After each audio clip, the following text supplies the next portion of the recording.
The year is 1877. The Dakota Territory is a grim and desolate place, but in the small town of Sweet Ravine, law and order rules. The keeper of that peace is the most feared gunslinger west of the Mississippi.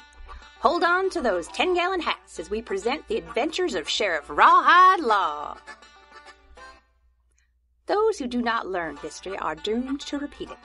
While this seems simple enough, sometimes we must be careful regarding which history we learn. History is written by the victors, and if they were too busy celebrating their spoils to record history truthfully, well, what we don't know about what is behind us can bite us in the posterior. And depending on how far back we go in our history, the teeth involved in that biting can be quite large indeed. Well, there he goes. And good riddance to Albert Murphy. I thought the expression was good riddance to bad rubbish. And how, pray tell, is what you said any different than what I said? The noble art of bounty hunting is not without its necessity, but I am nevertheless always glad to see the back of that man. Not as glad as I'd be to see the flowers growing up from his tombstone, but we take what we can get. Can I ask a question? Yes. Okay. It's actually a few questions, but, well, can I go back to work now? I mean, ever since he came to town, I haven't been allowed in the sheriff's office. You had me out learning to box, or practicing my riding, or, well, a whole bunch of things that suddenly seemed to get really important really suddenly. That was because of him, wasn't it? And why did that happen? I mean, you wouldn't tell me before, but would you maybe think about telling me now? Sir?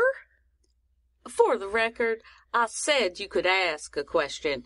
I said nothing about a forthcoming answer. Did I do something wrong? That one I will answer, Pipsqueak. No, not recently. You're not being punished. Then what am I being? That's a little philosophical for you, ain't it? Sir? There are two things I will say before we close this conversation, Pipsqueak. First, you should be aware by now that if I do not mean to share a piece of information, it will not be shared until Gabriel blows his horn or until I am good and ready, whichever comes first. Despite that, however, the second thing is I believe you can figure this out if you stop waiting for someone to spoon-feed it to you. I don't much want you to figure it out, but I believe you can. I don't understand. And I'm all right with that. Sheriff! Over here. Silas. Sir, do I look all right? I can't say. My eyes might be too busy rolling to get a good peek. Good morning, Sheriff. If you don't mind, I think it might be best if you headed over to the town square. Someone seems to have kicked up a bee's nest, and the mayor was turning a particularly nasty shade of purple when I left. I'm surprised you did leave if he seemed to be in the early stages of apoplexy. Did you leave your medical bag at home again? Well, yes. Oh, that's it. While your sister is out of town, I am getting up early and sitting outside your door to make sure you have it with you when you leave. Not that I don't appreciate my deputy's entirely altruistic offer, which I notice will require that the two of you walk into town together, but if the mayor is about to blow an artery... I don't think it's actually that bad. I just came here because I'm rather hoping for an ounce of prevention instead of a pound of cure. You two might be able to calm the waters, so to speak. That may be one of the first times anyone has ever looked to me to calm the waters. You have my attention. What, pray tell, caused the aforementioned choppiness in the first place? There are some people here who want to start digging to find dinosaur bones. I don't often come across a sentence which catches me entirely by surprise. That sentence? That was one of those times.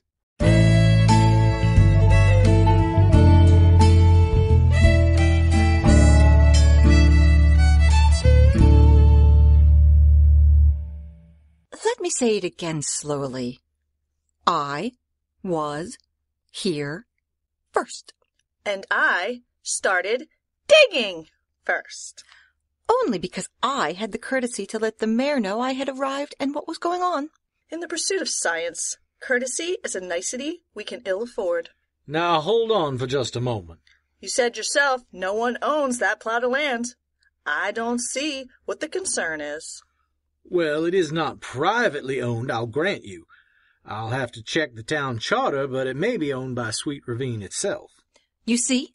She's been instituting an illegal dig as soon as she got here. Honestly, Mayor, Maya. The name is Absalom Maya. Well, how appropriate. I'm sure a devoted servant to law and order can see how inappropriate these actions have been, and I set up a perfectly legitimate dig site on the ravine. You're just upset that you didn't have the ambition to start digging first. All I'm asking is a small amount of patience as we look into this matter a little further. This is the march of science and progress. Don't you understand how important these discoveries may be? to your ego? I believe he gets that perfectly.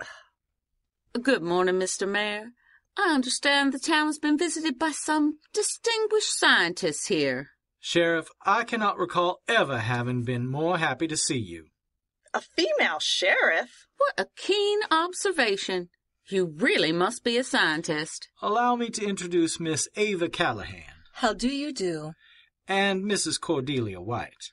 Good morning. They're on government-funded expeditions to find fossils. Separate expeditions. She's been dogging my steps ever since I left the Ohio Valley. I won't even dignify that accusation with a response. Ladies, I think it might be appropriate to interrupt what I'm sure is an argument you've had between yourselves more times than I care to count. In the interest of efficiency, let me see if I can sum up the cause of the current strife here. Mrs. White, you have begun to dig for these bones of yours in the ravine from which our town derives its name, correct? I have.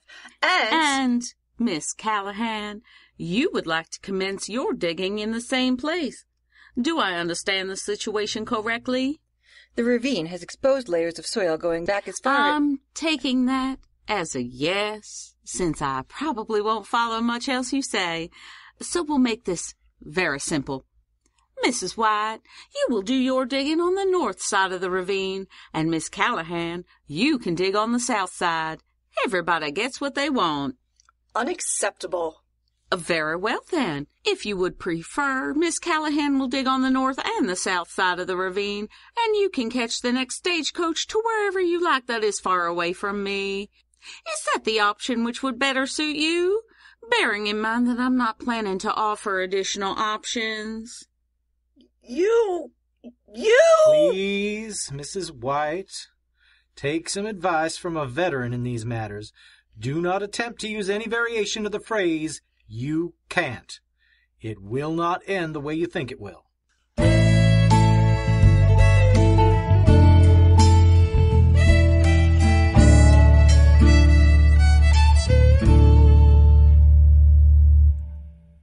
What do you mean you're quitting?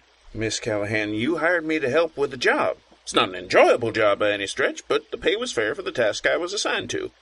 So what is the problem? The problem is that you're asking me to do something outside of the parameters of what I was hired to do.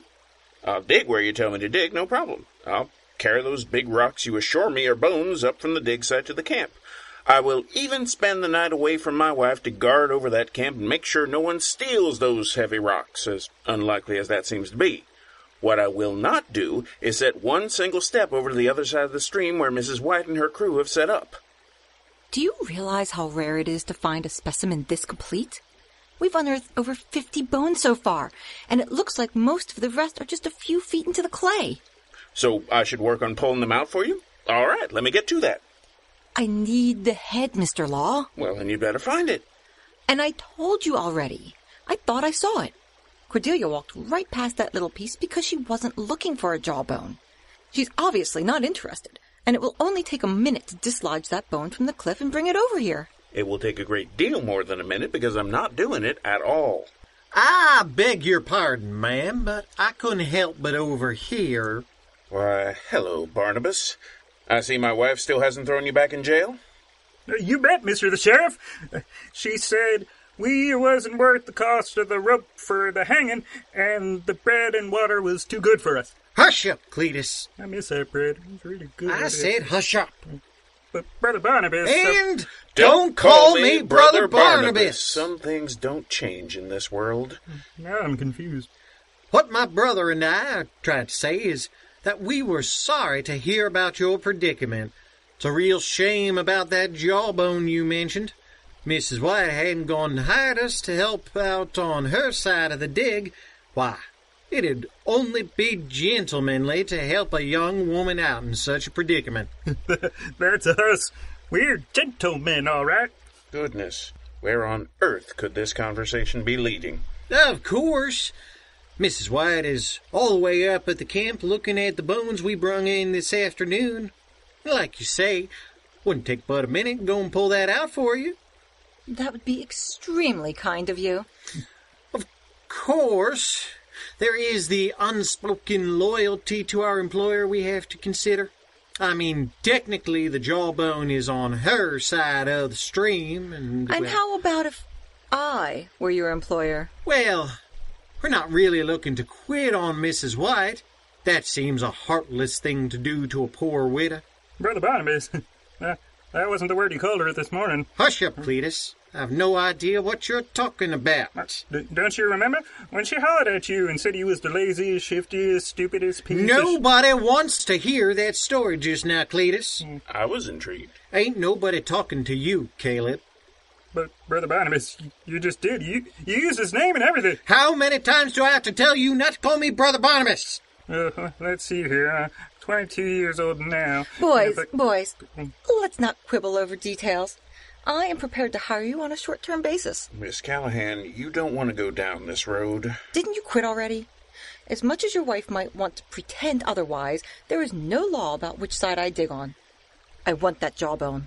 As you wish it, Miss Callahan. I was just going to suggest you don't want to trust these two fellows to do your work for you, but you go ahead and pay them the $50 you were going to give them for that jawbone. 50?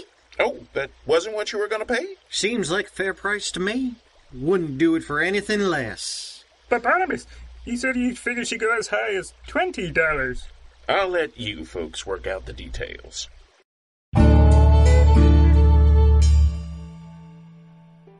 A sarsaparilla, if you please, Jody.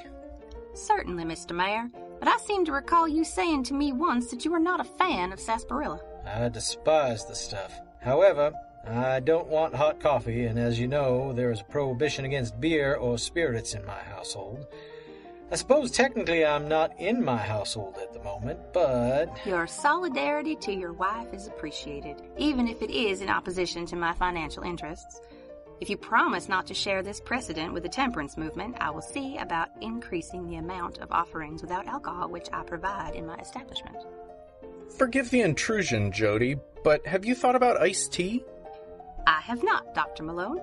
I have also not thought about cactus pie, as in both cases I have never heard of such a thing. Tea with ice instead of hot? I believe I saw it offered once at a hotel in Kansas City. And it's in a fair number of Philadelphia hotels as well. I think it's starting to catch on. I don't doubt that, Doctor. Folks might even enjoy it around here in Sweet Ravine. However, I assume the main ingredients in iced tea are tea and perhaps ice? I believe so. Yes, well, you will notice neither of those things is included in my usual offerings here. I could order some tea, I suppose, but I suspect lukewarm tea is going to be less of an attraction than the ice variety. This is the Dakotas. We can have access to ice if you want to start having some on hand. And if you need to make some improvements to start such an offering, well, I suspect your saloon will be one of the establishments most likely to benefit from the visiting bone hunters. I may be missing something here. No, he's right, Doctor. You'll notice Sam and Slim aren't running up the bar tab right now. They're out digging at the moment. When they came in yesterday, they actually had money to pay for once. And it's not just them. Those two women rounded up every able body they could, and some who weren't so able. There's work for a lot of folks who would normally be trying to find a way to stretch their dollars at this time of year. Work makes people thirsty, and it doesn't leave them a lot of time for cooking. I've been run off my feet the past few days come supper time. I just wish someone would explain something to me. What is it? Just what are these dinosaurs they keep talking about? Sort of dragon skeletons, I believe. Not exactly. They found the first skeleton the year before I was born. I actually have a photograph of my mother in a crowd when they made the first announcement in New Jersey. You can just make out the fact that she's pregnant with me. Your mother was interested in these old bones? Both my parents, actually. I'm frankly thrilled to be so close to the digging. I hope Jessie gets back soon so she can see it. She loves dinosaurs as much as I do. We always had scientific journals about the discoveries that have been made since then when I was growing up. Dinosaurs were reptiles that have all died out. There was quite a variety. Some were smaller than chickens, others were bigger than elephants. Digging up their remains has been something of a craze of late. I'm still a bit confused. They're not dragons? No. I mean, for one thing, there's no evidence they breathed fire. Is there any evidence they didn't? Well, science doesn't really work that way. Oh, let 'em be dragons. They can be hunting pixies for all I care. This has been a huge boon for the town. Well, I suppose so. I hope it stays that way. Think we're going to run out of bones? Well, that's possible, certainly. But I'm more concerned about the competing camps of diggers.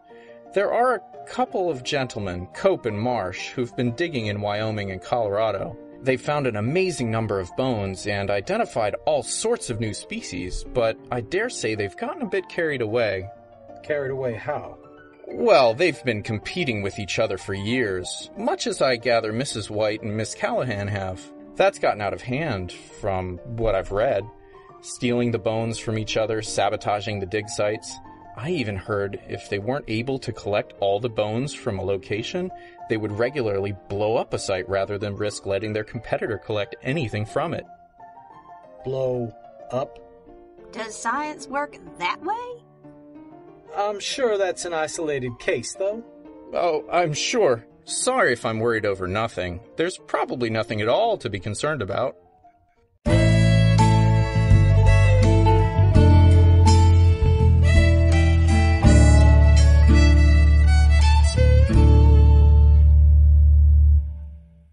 There she is. I want her arrested. Really? I am shocked to the very core, Mrs. White. Please, do not allow the look of surprise on my face to overwhelm you. This is no laughing matter. She stole my bones. Stole your bones? You mean again? Sheriff, this woman is out of her mind. I suspect she's been out in the sun too long. I have not— Stop. Both of you. Just stop. You have been here 1 week.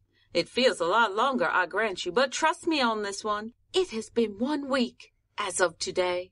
And in that time, you have managed, between you, to steal bones so often that I frankly don't remember whose bones any of them were in the first place. I have never, in my entire career— Let me stop you right there, as I will have an easier time swallowing most of these fossils than that particular fib. Are you going to arrest this thief or not? All right. Let's all go through the motions once again. Mrs. White, which bones in particular are we discussing? It's the cervical vertebrae of a long-necked species of sauropod. Well, that clears it up. Oh, for pity's sake. They're sitting there right on her examination table. All right. First of all, these bones are my bones. I did not steal them. This time. Second, these clearly are not cervical vertebrae. Anyone with a basic understanding of anatomy can tell that these are caudal vertebrae. Caudal vertebrae? Have you lost what little remains of your mind? No creature needs that kind of support in its tail. It makes more sense than a 2-foot-tall creature needing a 4-foot neck for no good reason. I am sure this is a thrilling discussion just teeming with nuance and scientific expertise, but it is somewhat beside the point as far as little old me is concerned. Mrs. White, do you have any evidence that these bones came from your dig site? I have. I mean, originally, before you stole them from her and she stole them back again? Both times? This is just a waste of the good sheriff's time. Well, yes, but I should point out it was just as much of a waste of my time when you called me up here yesterday morning. Are you saying you won't do anything about this? This is a blatant crime. A crime against science. Well, strangely, I have not been appointed sheriff of science. This may have been a mistake, mind you, but there you go. I am the sheriff of Sweet Ravine, And you ladies have been making that job ridiculously difficult. I do not have the time, and I certainly do not have the inclination to stand over this here mud pile you folks have made and make sure nobody's stealing the funny-looking rocks from the other side. This may surprise you, but I have actual crime to deal with. So what are you going to do? I am going to make a suggestion. That is all I am going to do. I am not going to get involved in this anymore. As a matter of fact, I am not setting foot near either of you two if I have anything to say about it. Here is my suggestion. You want someone to make sure no one steals your precious, precious bones? Hire someone. You hired plenty of people to dig, so I'm sure you can find someone to keep these here skeletons safe from the other one. Wait, let me rephrase that. I have no idea whether you can or cannot, but I do know that I do not care one way or the other. That's fine with me. You've been absolutely no help anyway, Sheriff. Talk about no help. I have already taken precautions. Miss Callahan, fair warning to you. If you try to steal my bones one more time, it's going to end very, very badly for you. I put the two most trustworthy persons on my payroll in charge of keeping my findings safe. You are a disgrace to the scientific community, and I advise you to pull up your stakes and leave this town while you still can. Mrs. White, did you really just threaten someone when standing 2 feet away from the local law enforcement officer? That would be me. You know, the woman with the badge and the cult peacemaker. Don't be ridiculous, Sheriff. I'm a scientist. I would never sully my hands to get rid of this embarrassment to my profession. Good day to you, Ava. Well, good riddance to that incompetent jackanape. I'm glad to see the back of her. Uh-huh. What is wrong with you, Sheriff? Didn't you just say you were leaving this mud pile? I did, in fact. However, I think sending my clothes out to be laundered might be a little bit premature. I suspect they'll be muddy again in just a little while.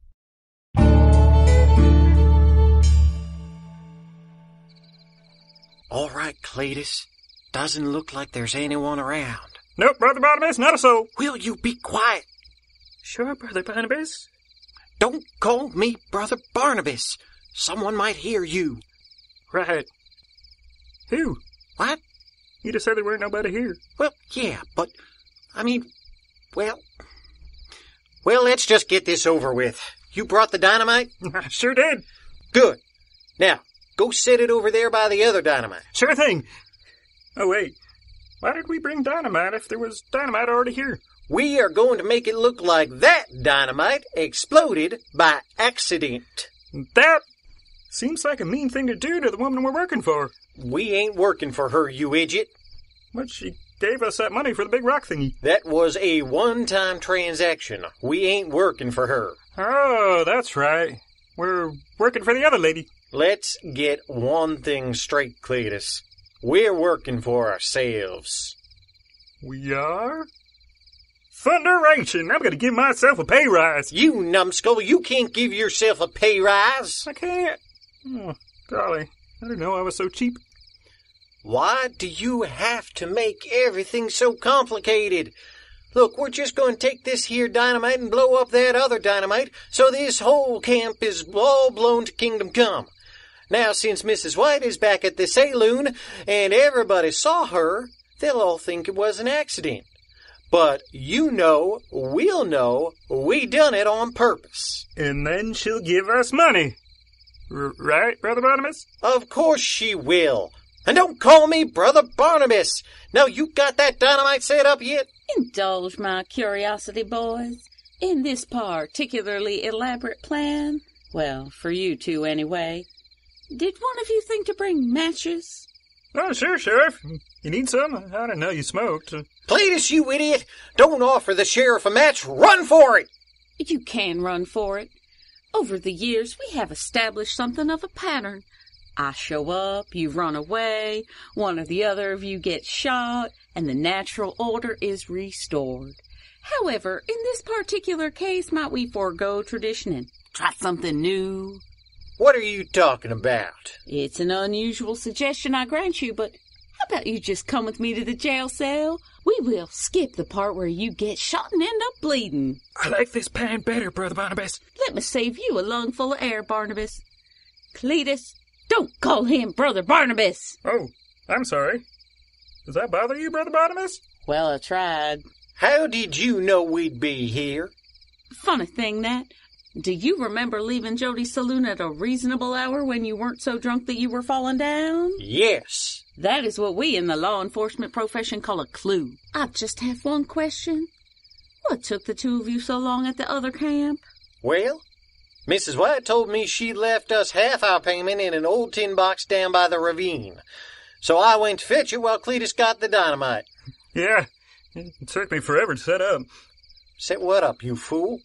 Well, you said we was going to blow up the camp. I didn't want to do that until I could find a long enough fuse. You ninny, we didn't need that much fuse to blow this camp up. No, I mean the other one. What other one? Cletus, you're carrying a very small amount of dynamite right now. I suspect Mrs. White had a great deal more. Did you by any chance rig that dynamite up to a very long fuse? Sure did, Sheriff. Oh, it'll be burning down any time now. You know, maybe I was a little hasty in skipping the part where I shoot one or two of you.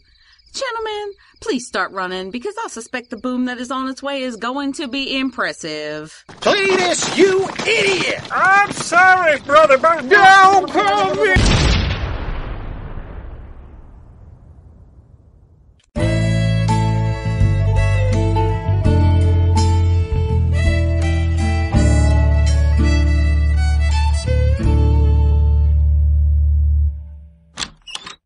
Silas? Silas, are you home? In the sitting room, Jessie. I need to talk to... Oh. Hi, Kitty. Welcome home, Jesse.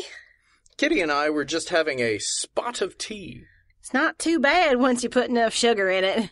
How was the trip? I look forward to seeing all the fabric you purchased, but I hope you had some fun, too. You missed some of the excitement here. But did you notice the dig site on your way in? It's a little hard to spot past the blast site, but they think they found a new species of dinosaur.